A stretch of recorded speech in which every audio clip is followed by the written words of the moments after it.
अस्सलाम वालेकुम दोस्तों, हर पल जिए जे ड्रामे सांवल यार पिया जी अपडेट सां गॾु हाज़िर थी चुका आहियूं दोस्तों। इन खां पहिरीं असांजे चैनल ते न्यू आहे तो सब्सक्राइब करे हाल ते क्लिक कंदा दोस्तों। जी दोस्तों, त बिना देर हलण पंहिंजी अपडेट जे तरफ़ तव्हांखे इंतज़ारु कोन था करायूं दोस्तों। जी दोस्तों, तव्हांखे ॿुधाईंदो हलां त जेको असलम आहे जंहिंखे माना माण्हू उनखे धमकाइण आया, इन खां जेका पंहिंजी वर्कशॉप जी माना क़ीमत वठणु आया।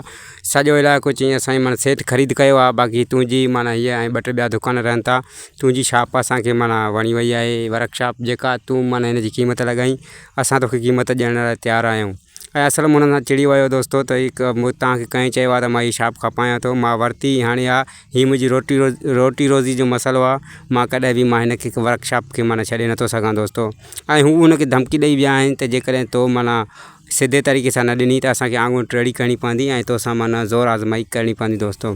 ऐं हिन जो शक जेको तव्हांखे ॿुधाईंदा हलूं, जेको मेन जेको असांजो टॉपिक आहे दोस्तों, त असलम जो शक जेको आहे त वञी रहियो आहे सांवल ॾे। छो त सांवल जेको गलीअ में जेको आहे त आवारा गर्दी करे थो ऐं माना गुंडे टाइप माना इंसानु आहे हिकिड़ो दोस्तों। हू त माना इन कम मां ॼाणे ई न दोस्तों। माना असलम सां हू सिधे तरीक़े सां माना पेश अचे थो, प्यार वारे तरीक़े सां। असलम जो शक जेको आहे त इन ते वेंदो ऐं नेक्स्ट एपिसोड जेको अचण वारो आहे दोस्तों, त उन नेक्स्ट एपिसोड में जेको आहे त शक जे बुनियाद ते माना असलम जेको आहे त उनखे सांवल खे जेको आहे त चमाट हणंदो दोस्तों। ऐं उन तां जेको मसाला वधंदा ऐं ड्रामे में जेको आहे त इंतिहा मज़ो थियण वारो आहे, बेइंतिहा मज़ो थियण वारो आहे दोस्तों। त हीअ एपिसोड मिस न कजो दोस्तों, जंहिंमें प्यार जी झलक बि तव्हांखे ॾिसण में ईंदी ऐं जेको आहे त असलम ऐं सांवल जे विच में जेको जहिड़ो थींदो दोस्तों, त हिकु धमाकेदार एपिसोड थियण वारो आहे।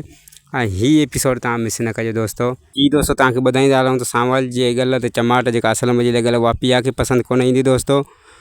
अगरि जे तव्हांखे वीडियो पसंदि अचे त लाइक शेयर सब्सक्राइब ज़रूरु कंदो दोस्तों। वरी मिलंदासीं तव्हां सां नेक्स्ट अपडेट सां गॾु। ख़ुदा हाफ़िज़ दोस्तों, दुआनि में यादि रखो।